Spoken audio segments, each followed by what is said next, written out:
They claim too to have projected failure, not only without even identifying the cause, but while advocating the cause doesn't even exist, and obviously without ever doing the obligatory math. Not only have they so testified against themselves while attempting to make themselves heroes for what they thought wrongly too, that they could get away with stealing, they have led millions away from solution into confusion. Yes, so unless you know them, every one of them, you will be swept away from solution even when they have their day of reckoning before you. That day will come even if only because it has to come. But the proposition of authority will emerge on its merits and lack of fault, or you will be made their fools if we do not have this contest. All this is so ludicrous.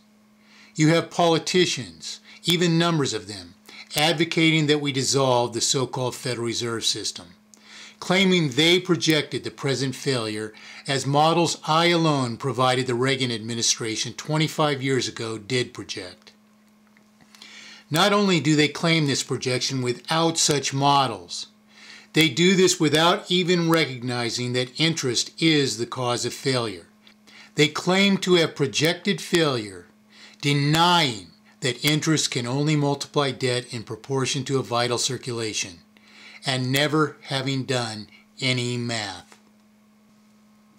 Not only do they not recognize the fundamental and responsible cause of the present failure, they even advocate an ambiguous proposition of further banks, claiming these further banks somehow will compete, and without qualification, implying this purported competition will somehow serve us. All this is to transpire not only by retaining interest, the very obfuscation of our promises to pay which neither they nor anyone else has ever justified, and the very cause of inevitable failure.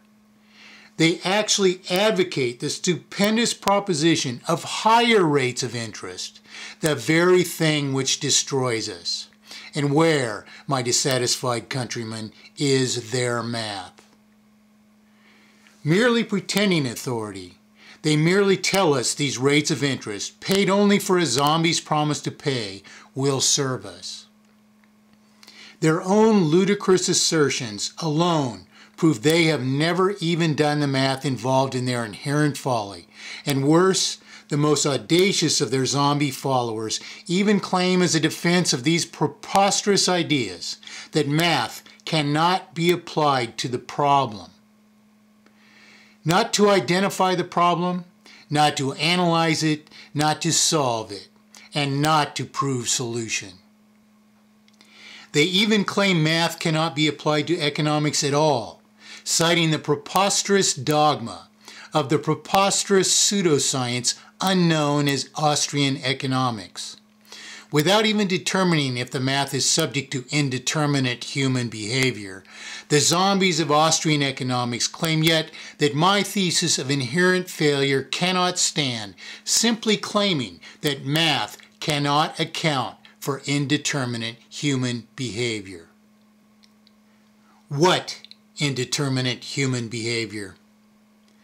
Does any of the ever-dwindling prospect of profit we make from each other, or any possible purportedly indeterminate thing we may do, pay down the sum of debt if we have to reborrow that to continue to fulfill our obligations to service the debt? Does any such possible thing absolve us from any resultant obligation to reborrow interest as further debt?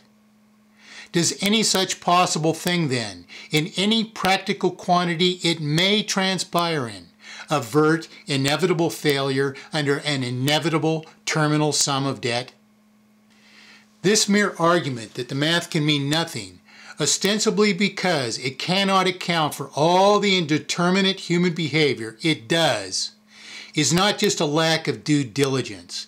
It is proof of purposed evasion of due diligence and the facts at hand. What is the expertise of this?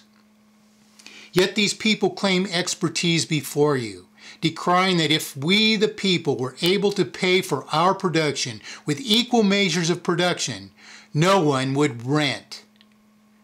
There would be no rentier class.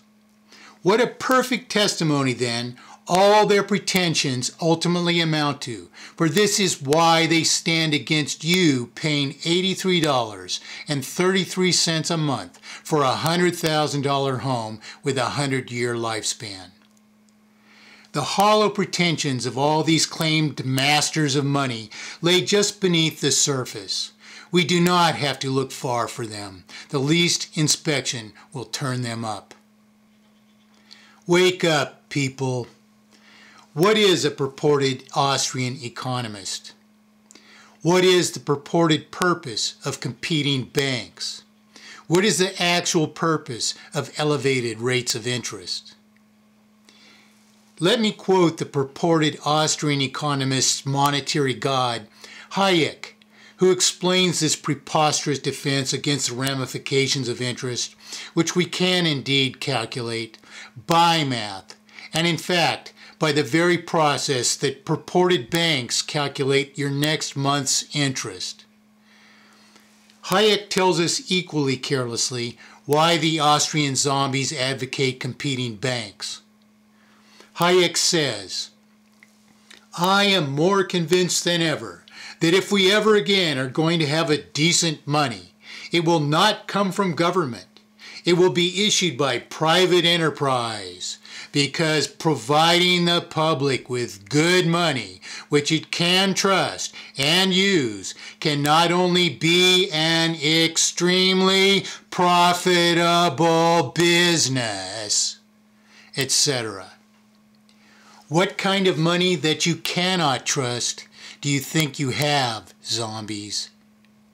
What is the actual purported enterprise of issuing you your own promises to pay? A zombie never better invalidated theirself. Even when Hayek delivered this preposterous exposition of his character, we were subject to the very form of pretended money which he advocated and discredited at the same time. The Federal Reserve note already imposed the currency which he meant to discredit. The Austrian economist genius didn't even know this. On the Austrian yardstick, Hayek is a god, their genius. What good money, which you can trust, zombies, is issued not by you, but by someone who produces nothing and makes an extremely profitable business of denying you your right to do the same for nothing. Where is the zombie Hayek's math?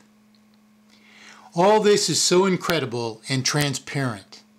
In broad daylight, even over the course of producing this presentation, your most prominent 11th hour advocates of pretended solutions, all without qualification, without accountability, and without math, are insisting thus upon their mere idea that we must honor the artificial monetary obligations which have been imposed upon us, and which the math and any qualified thinking demonstrate unequivocally can only engender failure.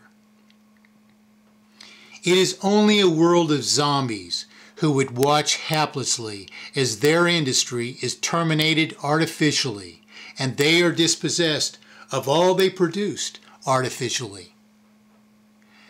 Our industry is not failing because natural resources have been exhausted, or because we are suddenly incapable or unwilling of continuing our industry as we would if we were able to trade our production for no more than equal measures of production.